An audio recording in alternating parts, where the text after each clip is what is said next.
Did you know that 85% of murder victims knew their killer? Even more shocking, 40% were killed by someone they loved and trusted. Have you ever wondered if the people closest to you are hiding deadly secrets? The truth is, we never truly know what lies beneath the surface of those we welcome into our lives. Welcome to True Crime Hunter. I'm your host, and today we're examining a case that shattered the elite community of Port Royal, Naples, one of Florida's most affluent neighborhoods where waterfront mansions line pristine beaches and luxury yachts dot the horizon. In August 2022, successful yacht broker Dylan Harris had it all: wealth, respect, and what appeared to be a perfect marriage to his beautiful wife Chanel. Their Spanish colonial estate hosted the kind of lavish parties where champagne flowed freely and Florida's wealthy elite mingled under swaying palm trees. But on a sweltering summer morning, Dylan's body was discovered in his immaculate backyard, partially hidden beneath the pergola he built with his own hands. The brutal murder wasn't committed by a stranger or home invader, but by the two people he trusted most in the world. What drives a spouse to murder?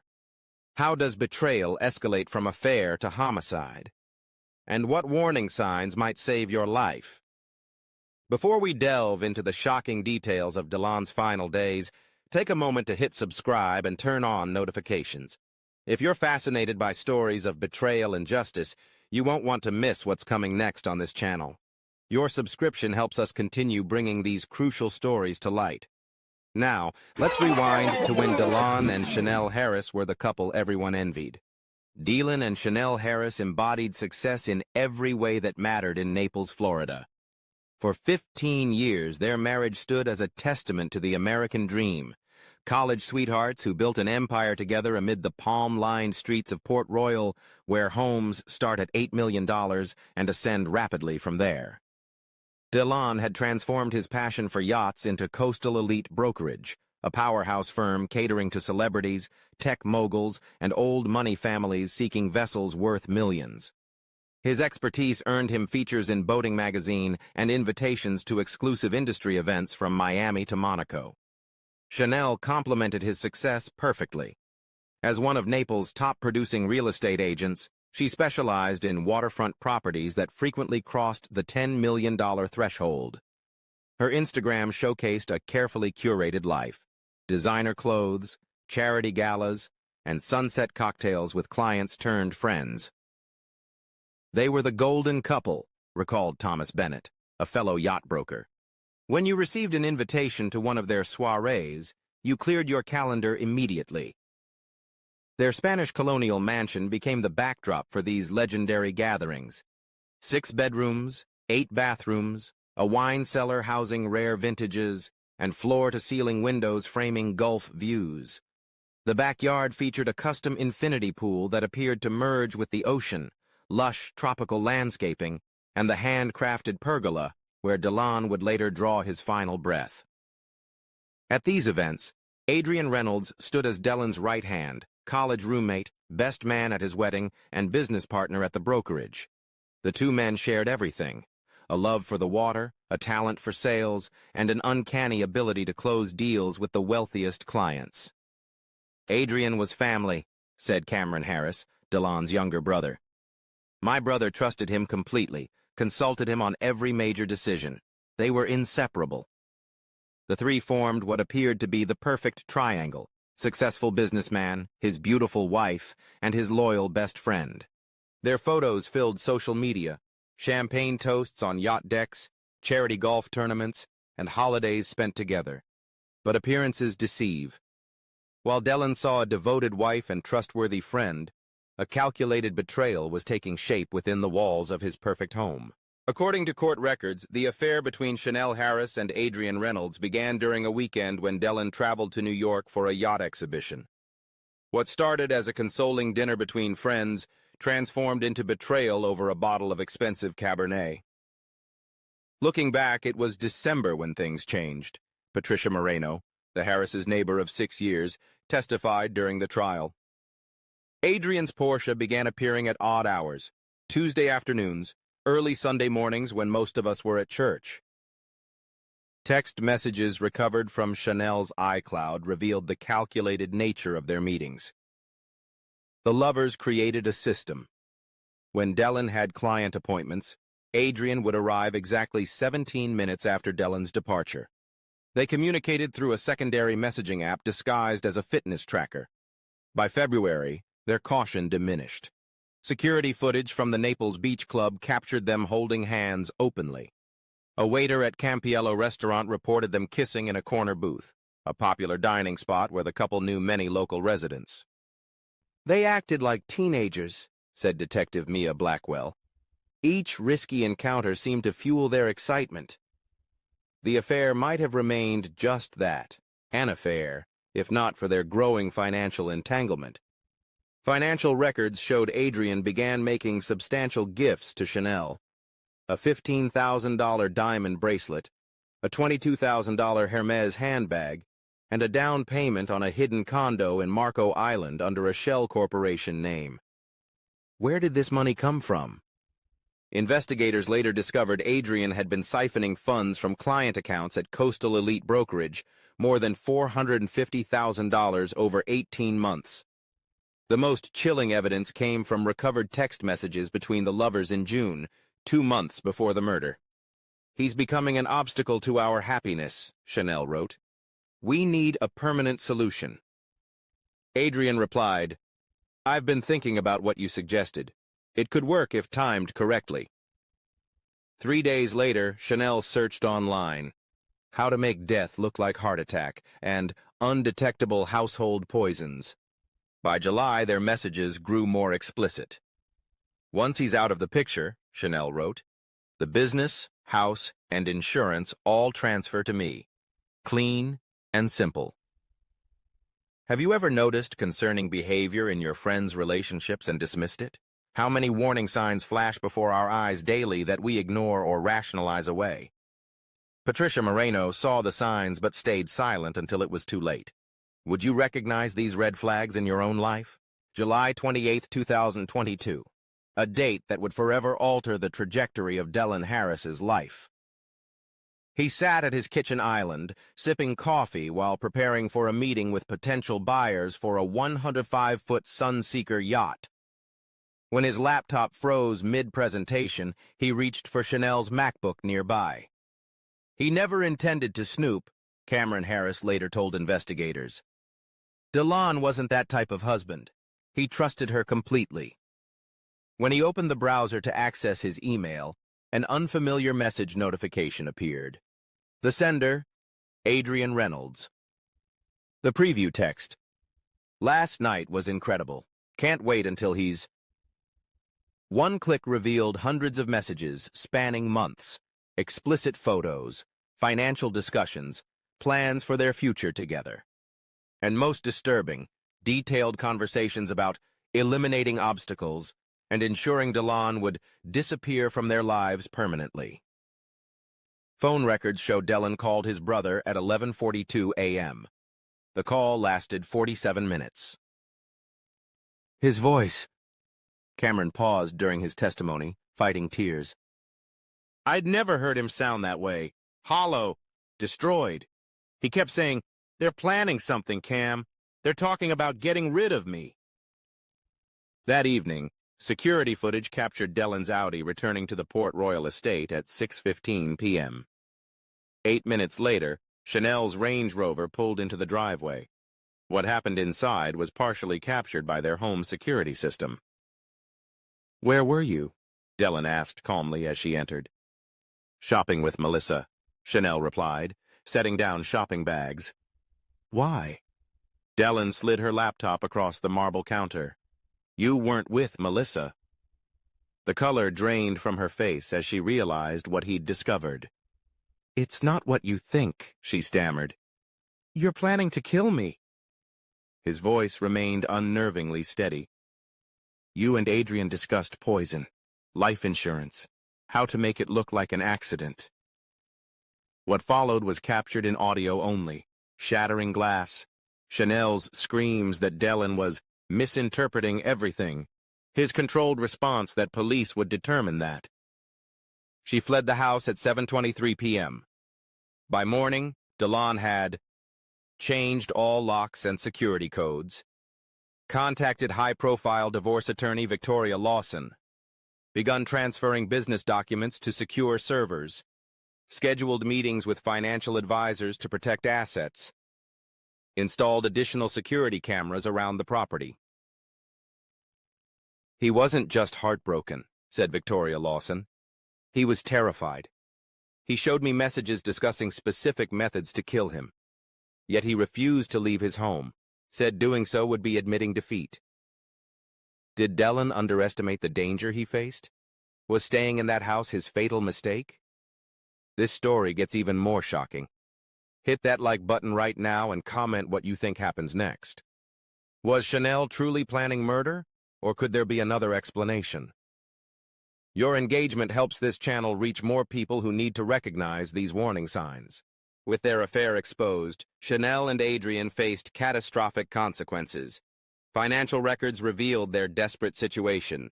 Adrian had embezzled $450,000 from the brokerage to maintain their lavish affair, while Chanel had accumulated $120,000 in secret credit card debt.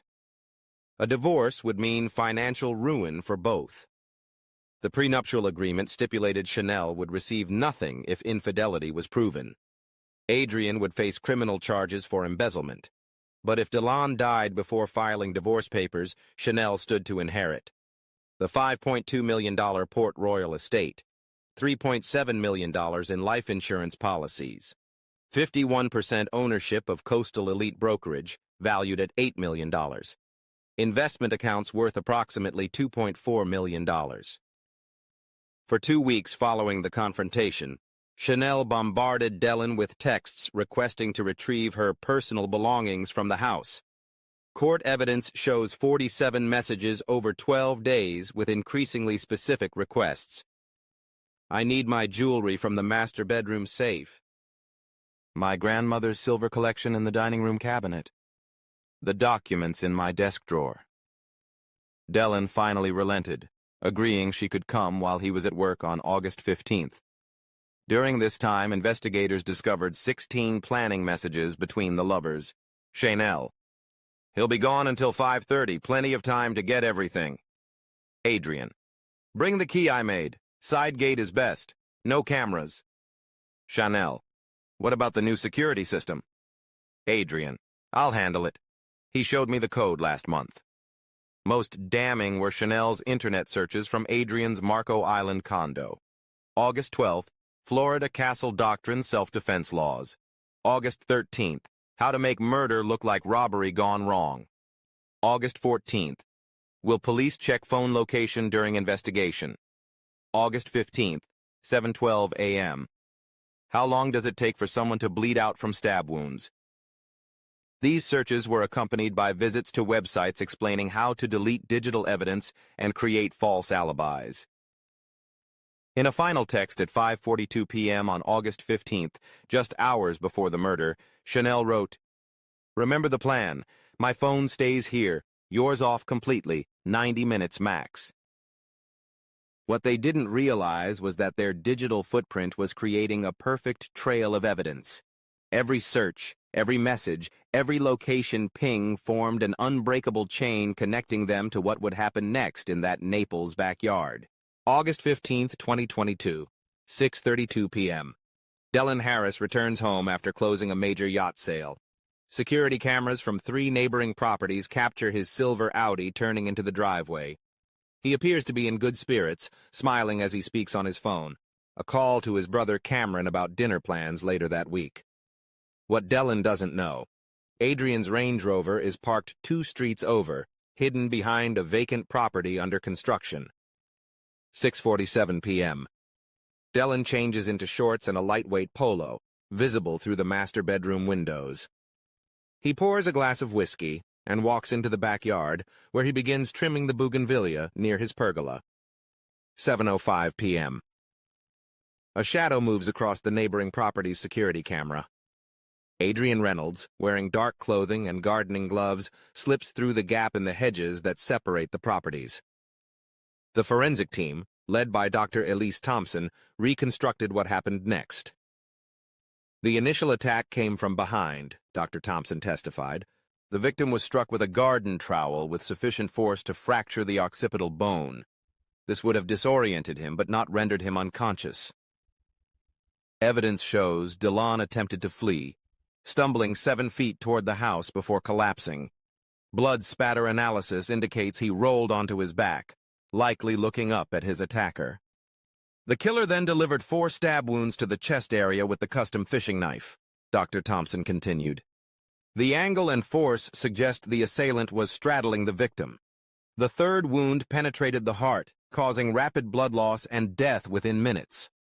7:18 p.m. Adrian begins the attempt to conceal the body. Soil samples show he dragged DeLon beneath the pergola and began covering him with mulch and palm fronds from a nearby gardening bin. 7:26 p.m.